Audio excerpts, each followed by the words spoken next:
I'll do the end of the count back after the and Chick. I know you're ready to go, so we'll do it that last week already. So we'll get some. Well, we did that on Baby Bench. We took a survey, and I hadn't heard the survey. 80% of the people wanted to subdivide down to 1 hectare lot size. Okay, actually, Been mentioned in that.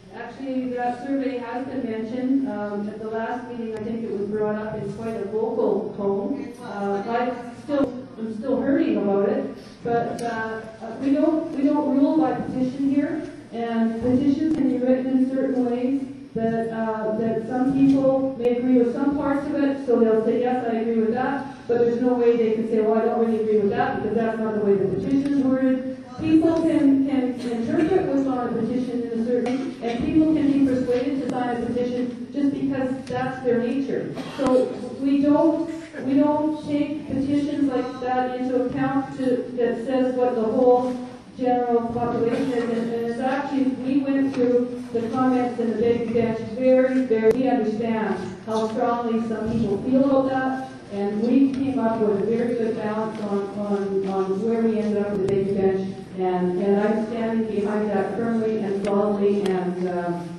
that's all I'm going to say about that. And I've got a young lady here.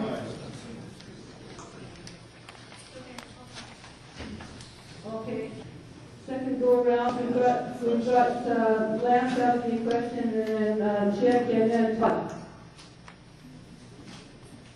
I thought I heard you talking about, you guys had conducted a survey on the Baby Bench. Yeah. And I was wondering, what was the results of your survey?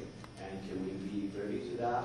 Maybe it's time for a new survey again, before this is completely adopted. But what did you find the first time around? We did not conduct a survey on Baby Bench. I think the survey that you're thinking about was a petition. No, I think you just said it a bit ago. Maybe you misspoke then. Well, if I misspoke, I misspoke. We did not conduct a survey. We haven't conducted surveys across this. We've gotten our information from the meetings, and we've got written to the public. And that's how we did all the written submissions. We've got the summaries of the written submissions with our advisory planning committee, the OCP planning committee, and we've come up with our recommendations based on that. So you can see the summaries. Yes, you can see the summary document that says the general gist of it. But well, I do know that what I've heard in these meetings, it hasn't been even a split decision. It has not been from the vote.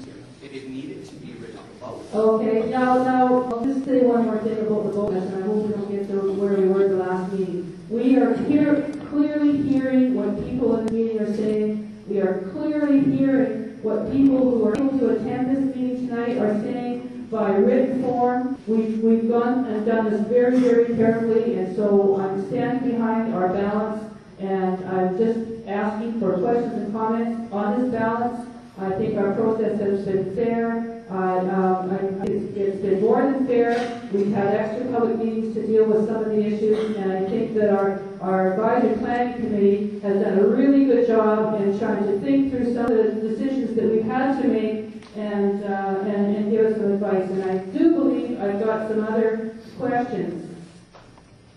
I just want to quickly comment on this. This is the thing that you guys are going on. There's not one name on here. We have a policy whereby we don't put people's names as confidential information. And if you want further information, you can go through the regional district through the Freedom of Information and Privacy Act, and through for a cost to do that work, they'll copy every document and blank out all the names and all the addresses for you, and they'll be happy to do that for you. It might take some time. I've got a question in the back from Chick. Just a point of clarification for the area in which I live. In order to subdivide the property, it doesn't necessarily have to be taken out of agricultural reserve. That's correct. You can do a subdivision of your property within the agricultural land reserve, and it has been done in Revelstoke. Okay, so for instance, or so the whole area that I live in is agricultural reserve. It could be approved to be subdivided down to 5 acres without removing That's correct. the agricultural reserve. If the The Agricultural Land Commission has to approve the subdivision within. It's not up to us. Okay. What's that process, the AL process for rezoning? Okay, I'm going to give this over to Martin. If you currently own property that's within the agricultural land reserve, you come to the CSRD and you would like to exclude it.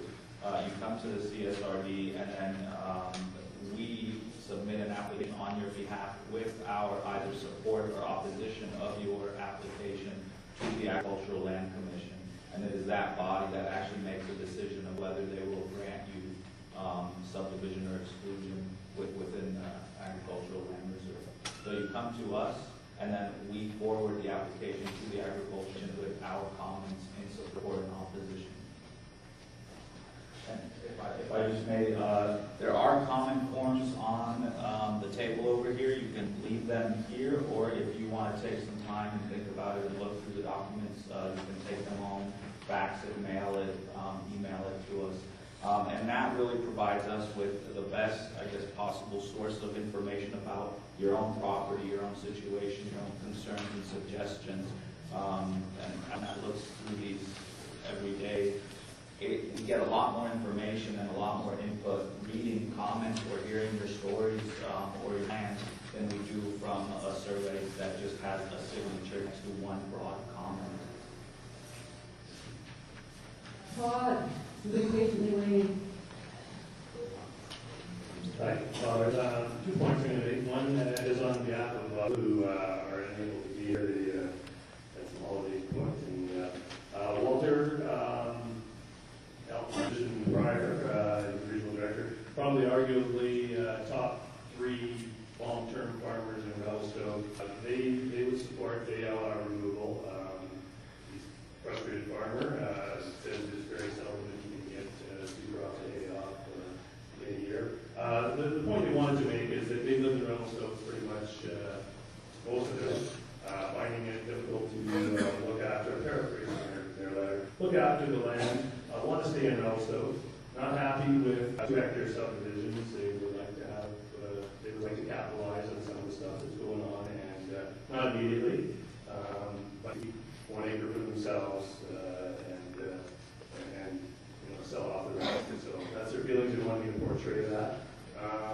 The other thing that, it wasn't the most fun I've had in my life, and I sit on the committee again, I probably would refuse. So I think there was a bit of our long-term planning is not long-term enough for things that have been moving along, specifically towards the South Revelstoke area. I think there is a distinction. I live in the bench myself, and I was on this committee mostly because I wanted to be able to have 5 acres for my kids, and I was probably not able to do that. And maybe I can now, maybe. I guess I can think of 5 parcels in the South Revelstoke area right below the ski hill that have recently changed hands, and I know that the 5-acre minimums are not adequate for a lot of people, and I think the long-term planning is not long-term enough in that there is a ski hill being built, and right at the base of it, it's just definitely not where many people want to see it. They're looking for more 1 acre, or at least parameters set, dividing by, say, well, geez, if we need to deal with size or deal with water and septic issues, if those parameters are laid out and they can meet those by community water systems or sewer, or a guy that has money to do his own thing, then they're able to put those parcels down. And logic says the bottom of the national resort, 7 years still dealing with this, it may be too long. One thing that I feel we may see, the process was fair and never was there. I think it doesn't